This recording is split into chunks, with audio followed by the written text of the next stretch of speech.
estem molt preocupats i mostrem també la nostra preocupació de que el PP sigui el responsable de Cultura en la Diputació.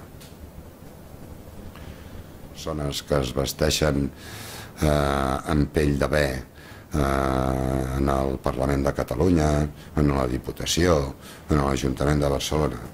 Després són els que van a reclamar una educació bilingüe pels seus fills, amb el que se sap que això comporta i amb les persones, males companyies, amb les que van.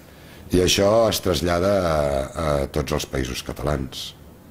S'està veient, diguem, què passa en el País Valencià. Jo en campanya vaig anar a donar suport en una ocasió, un dia, a Mallorca, hi havia anat abans en precampanya i em quedava esverat el discurs del Partit Popular perquè a diferència de la diferència que sempre s'havia mostrat entre el PP balear i el PP de València, aquest cop els que han guanyat fan el mateix discurs que el PP de València. A reduir, a disminuir, a carregar-se tot el que fa referència als nostres drets i llibertats i especialment a la nostra llengua.